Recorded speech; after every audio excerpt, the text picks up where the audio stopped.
जय यीशु की। प्रिय लोगों, मैं एक बार फिर आपके समीप आया हूँ परमेश्वर का वचन लेके। और आज मैं आप लोगों को बताना चाहता हूँ कि परमेश्वर ने आपके विषय में जो कल्पनाएं की हैं वो कैसी हैं, आपके भले की हैं और आपको आशीष देने की हैं। तो आज मैं उस वर्ष से आपको अवगत कराता हूँ जिसमें परमेश्वर ने कहा है कि जो भी कल्पनाएं वो हमारे विषय में करता है या आपके विषय में करता है वो हर एक मनुष्य के लिए आशीष का कारण है, उसके भलाई की हैं। और वो वर्ष बाइबल में है। यदि आप पढ़ेंगे बाइबल से, मेरे साथ अपने बाइबल को ले लीजिए और इसमें हम निकालेंगे यिर्मयाह और उसका 29 अध्याय और उसका 11 पद पढ़ेंगे हम। इसमें ऐसा लिखा है, क्योंकि यहोवा की यह वाणी है कि जो कल्पनाएं मैं तुम्हारे विषय में करता हूँ उन्हें मैं जानता हूँ, वे हानि की नहीं वरन कुशल की ही हैं, और अंत में तुम्हारी आशा पूरी करूँगा। परमेश्वर आपसे और मुझसे हर एक उस व्यक्ति से कहना चाहता है कि जो हम अपने जीवन में कल्पनाएं मनुष्य के रहते बनाते हैं अपने विषय में, अपने जीवन के, अपने परिवार के लिए, वो कल्पनाएं हमारी कहाँ तक सिद्ध हैं, कहाँ तक पूरी हो सकती हैं। लेकिन परमेश्वर की जो कल्पनाएं मेरे भाई बहनों आपके लिए हैं वो सिर्फ परमेश्वर ही जानता है, और वो सिर्फ और सिर्फ आपके भले की ही हैं। और परमेश्वर जो भी कल्पना हमारे और आपके विषय में करता है मेरे प्रियो, वो सिर्फ परमेश्वर जानता है। उसके अलावा ना आप उस विषय को जान सकते हैं, ना ही कोई मनुष्य जान सकता है, और ना ही कोई आपको बता सकता है कि आपके विषय में परमेश्वर ने ये कल्पना की है। परमेश्वर किसी दास के माध्यम से यदि आपको बता दे वो एक अलग बात है, लेकिन परमेश्वर ने जो आपके विषय में कल्पना सोची है, जो आपके जीवन के लिए उसने सोचा है, वो सिर्फ और सिर्फ परमेश्वर जानता है। और वे आपके हानि की नहीं है, वे मनुष्य के किसी भी हानि की नहीं है। वे क्या है, उसके जीवन के उत्तम आशीष के लिए हैं, उसकी प्रसन्नता के लिए हैं, उसके आनंद के लिए हैं, उसकी समृद्धि के लिए हैं। क्योंकि वे हानि की तो हो ही नहीं सकती जो कल्पनाएं परमेश्वर मनुष्य के विषय में बनाए। शैतान तो भले आपके विषय में यदि कोई कल्पना करेगा तो वो आपकी सिर्फ हानि की ही करेगा, ये बात आप समझते हैं। लेकिन परमेश्वर जब आपके विषय में कोई कल्पना करता है तो वो सिर्फ और सिर्फ मनुष्य जाति के लिए भले की कल्पना करता है। और किसकी करता है? कुशल की करता है। कुशल की मतलब आनंद की करता है, शांति की करता है, आपको सुख देने की करता है। और कह रहा है परमेश्वर वचन की, और अंत में तेरी आशा पूरी करूंगा। आपके जीवन में कोई परेशानी है, कोई दुख है, कोई संकट आ खड़ा हुआ है और आप विपत्ति में फंस गए और आप सोच रहे हैं कि परमेश्वर ने मेरे विषय में कुछ नहीं सोचा है, परमेश्वर ने मेरे जीवन के विषय में कुछ नहीं सोचा है, और आप प्रार्थना कर करके थक गए और आपकी प्रार्थना का उत्तर भी आपको नहीं मिल पा रहा। लेकिन मेरे प्रियो, अगर आप यूसुफ के विषय में अगर याद करेंगे, बाइबल में उत्पत्ति के अध्याय में उसका जिक्र है, तो यूसुफ के विषय में अगर हम पढ़ें तो परमेश्वर ने क्या उसके विषय में हानि की कल्पना की थी? अगर हम उसके जीवन को छोटेपन से आप देखिए तो वो सबसे छोटा बेटा होता है, और उसके भाइयों ने क्या करते हैं, उसको मिस्र में के लोगों के हाथ उसको बेच देते हैं। अगर यूसुफ सोच सकता था कि और यूसुफ का जीवन जो था परमेश्वर में इतना मजबूत था, इतना पक्का था कि यूसुफ एक बार को अपने और सारे काम भूल जाता था, लेकिन कभी भी परमेश्वर के कार्य को वो नहीं भूलता था, परमेश्वर के वचन में चलता था। तो ऐसे व्यक्ति के विषय में क्या परमेश्वर बुरी कल्पना कर सकता है? अगर आपके जीवन में कोई दुख आ गया तो आप परमेश्वर से ये ना कहें कि परमेश्वर ने मेरे विषय में कुछ नहीं सोचा है, या मेरे विषय में परमेश्वर ने गलत ही सोचा है, या मेरे विषय की जो भी जीवन की जो योजनाएं हैं वो बेकार है। परमेश्वर ने आपके जीवन के लिए एक ऐसी योजना बना के रखी है जो कह रहा है कि अंत में तेरी आशा पूरी करूंगा। लेकिन उस अंत तक क्या करना पड़ेगा आपको मेरे भाई बहनों? आपको धीरज धरना पड़ेगा। धीरज इस बात का रखना पड़ेगा कि परमेश्वर मनुष्य जाति से प्रेम करता है और वो उसके विषय में कभी भी गलत कल्पना नहीं कर सकता। हाँ, शैतान आपके जीवन में बहुत सी समस्याओं को लेके आएगा, चिंताओं को, दुखों को, संकट को ले आएगा, लेकिन उस समय भी आप परमेश्वर की ओर अपनी दृष्टि करें, वचन की ओर अपनी दृष्टि करें और बाइबल की ओर अपनी दृष्टि करें, ताकि हम उन कैरेक्टरों से, उन व्यक्तियों से जो बाइबल के थे, जिन्होंने उस आशा को रखा अपने जीवन में और वो धीरज धरे रहे उस आशा को पाने के लिए। क्या कह रहे हैं कि अंत में तेरी आशा पूरी करूंगा। उस आशा को पूरी होने के लिए उन्होंने क्या करा? धीरज धरा अंत तक। यूसुफ वहां क्या गया? छोटा बच्चा होके क्या गया? गुलाम बन के गया, एक पराये देश में, पराये लोगों में, और जहाँ सिर्फ मूर्ति पूजा हुआ करती थी। और यूसुफ ने अपने जीवन से परमेश्वर को, वहाँ उस देश में अकेला वो व्यक्ति था जिसने अपने जीवन से परमेश्वर को महिमा दी। उसने उनके बहुत से कामों को त्याग कर सिर्फ और सिर्फ परमेश्वर की ओर दृष्टि की। उसने कहा, यदि परमेश्वर तूने मुझे इस देश में भेजा है तो इसमें भी तूने मेरी कोई भलाई सोची है।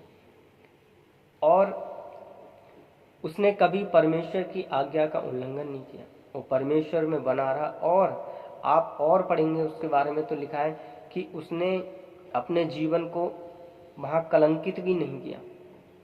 आज के समय में मेरे भाई बहनों, लोग छोटी छोटी बातों में गिर जाते हैं। जवान था वो, जब वो बड़ा हुआ 20, 22, 24 साल की उम्र में था और एक ऐसा समय आया कि उसको पाप में गिरने की नौबत आ गई, लेकिन वो मजबूत अपने परमेश्वर के भय में, वचन में और उसकी आज्ञा में था। उसने उस पाप से मुंह फेरा और वहां से भाग गया। ये परमेश्वर की दृष्टि में उसके जीवन के लिए बहुत बड़ी आशीष थी। और आप जब उसके जीवन के बारे में और पढ़ेंगे तो मिस्र में उसे प्रधानमंत्री बनाया गया। अब आप सोचिए, एक बच्चा था जो छोटा, जो उसके भाइयों ने तिरस्कार करके उसे क्या करा? मिस्र में बेच दिया। और मिस्रियों ने उसको क्या करा? लाके एक और जगह बेच दिया। उसको भी कहाँ भेज दिया? एक और जगह दूसरे व्यक्ति के हाथ बेच दिया जो पोतीफर था, उसके हाथ बेच दिया। अब एक छोटा बच्चा बिक रहा है अपने बचपन में और उसका भरोसा कहाँ है? परमेश्वर पे। लेकिन वो फिर भी उस देश में बना रहा और वो परमेश्वर के उस समय को अपने जीवन में याद करता रहा कि परमेश्वर वो है जो कभी मनुष्य के बारे में बुरा नहीं सोचता। मेरे भाई बहनों, अगर आप यूसुफ के पूरे जीवन को पढ़ेंगे तो आप ये जानेंगे कि परमेश्वर प्रेमी है और वो आपको किसी भी समस्या में, परीक्षा में नहीं जाने देगा, क्योंकि वो मनुष्य से प्रेम करता है। पूरी बाइबल पे आधारित अगर एक वर्ष है तो है यूहन्ना 3:16। आप पढ़ें, आपको याद होगी कि परमेश्वर ने जगत से ऐसा प्रेम किया कि अपने इकलौते पुत्र को दे दिया, ताकि जो कोई उस पर विश्वास करे वो नाश ना हो परंतु अनंत जीवन पाए। अब सोचिए कि जिसने अपने इकलौते पुत्र को भी मनुष्य जाति के लिए दे दिया, क्या वो मनुष्य जाति के लिए उसकी बुरी कल्पनाएं सोच सकता है? वो परमेश्वर उसके भले की ही सोचेगा।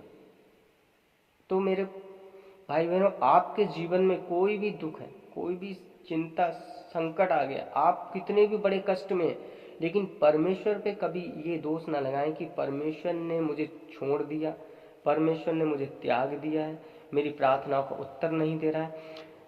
कि बाइबल कहती है हर एक चीज का क्या है, समय है। हो सकता है वो आपको उस अंत तक धीरज धरने को परमेश्वर कह रहा है कि परिपक्व बनो, परिपक्व बनो। जब तुम्हारी वो कल्पनाएं तुम्हारे जीवन में पूरी होंगी, वही तो आपके जीवन की गवाही बनेंगी। ऐसे हर किसी के जीवन की गवाही नहीं बन सकती मेरे भाई बहनों, जब तक वो परमेश्वर में दुख ना उठा।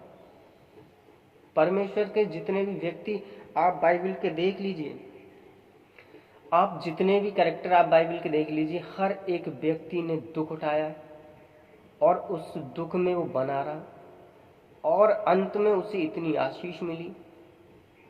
परमेश्वर की आशीष थी, उसमें वो दुख नहीं होता। अंत में जब आशा पूरी होगी ना आपके जीवन की, आप लोगों को बताओगे इस बारे में कि परमेश्वर जो मनुष्य के विषय में जो कल्पना करता है ना, वो सिर्फ और सिर्फ भले की होती है, उसके हानि की नहीं होती। मेरे प्रियो, अगर हानि की है तो सिर्फ शैतान आपके जीवन में हानि की लेके आता है। बाकी परमेश्वर कभी भी किसी मनुष्य की हानि के बारे में सोच ही नहीं सकता। आप खुद सोचिए, जिसने अपने जीवन को उस क्रूस पे दे दिया, अपने लहू को बहा दिया, क्या वो परमेश्वर किसी मनुष्य के हानि के विषय में कल्पना कर सकता है? लेकिन वो चाहता है कि आप उसके विश्वास में, उसके वचन में क्या हो, मजबूत हो जाए, और आपकी जो भी इच्छाएं होंगी, कुछ भी सही, परमेश्वर कह रहा है कि अंत में मैं तेरी आशा को पूरी करूंगा। तो आप अगर उस अंत की आशीष को लेना चाहते हैं मेरे भाई बहनों, तो आपको अपने जीवन में ये सोचना है कि परमेश्वर ने मेरे विषय में जो भी सोचा है वो मनुष्य से उत्तम है। आपके माता पिता से भी उत्तम सोचने वाला परमेश्वर।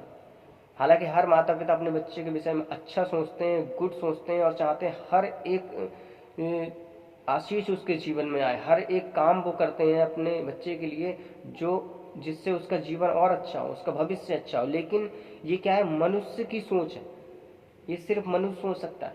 लेकिन परमेश्वर उससे हटके सोचता है, वो आशीषें देता है जिनके बारे में आप सोच भी नहीं सकते।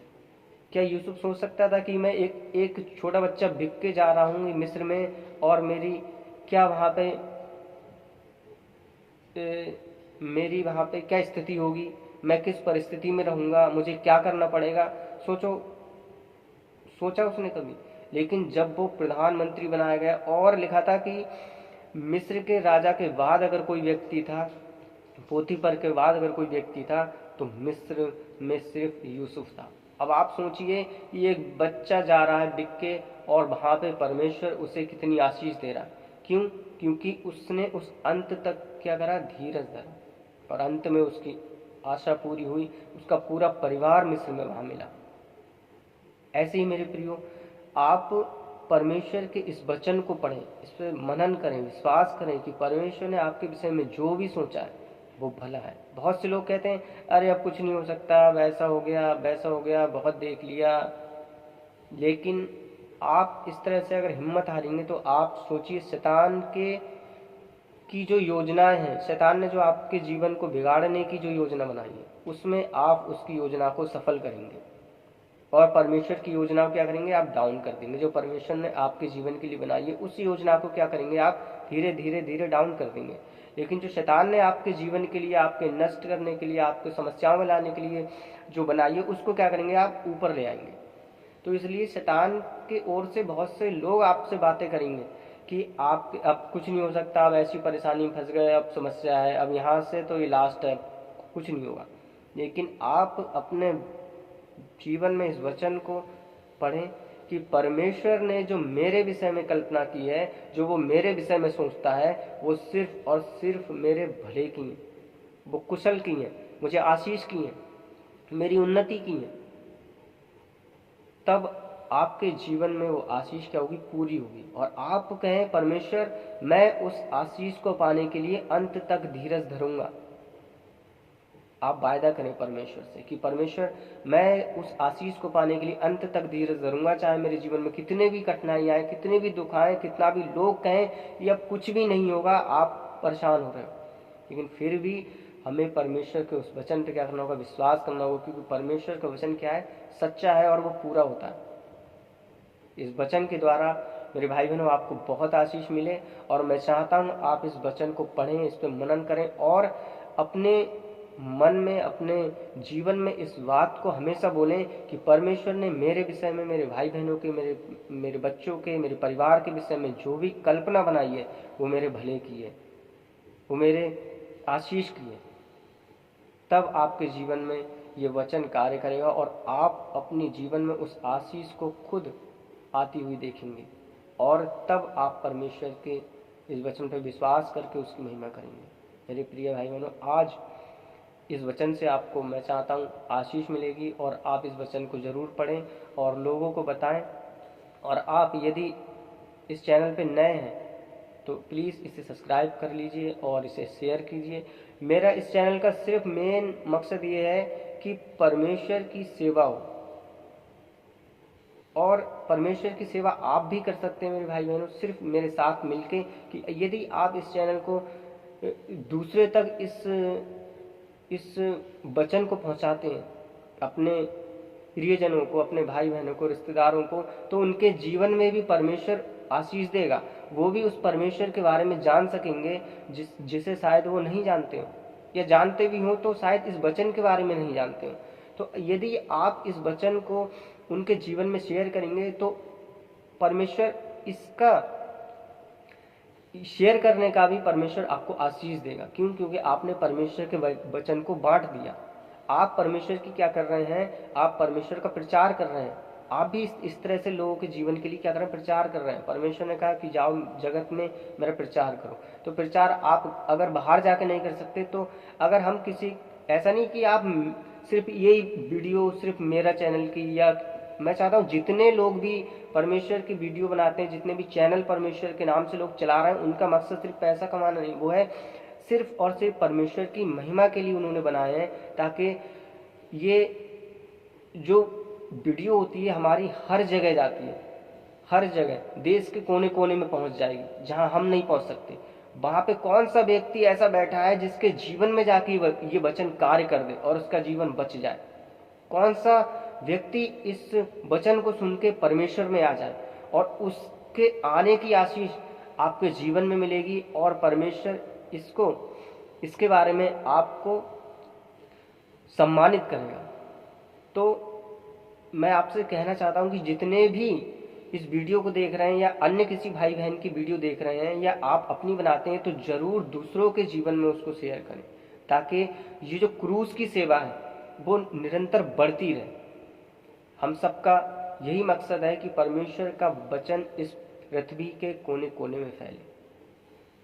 तो मैं आप सबको हाथ जोड़ के जय मसीह कहना चाहता हूँ, और चाहता हूँ आप इस वचन पे मनन करें और इस वचन के द्वारा आपके जीवन में आशीष आए। जय मसीह।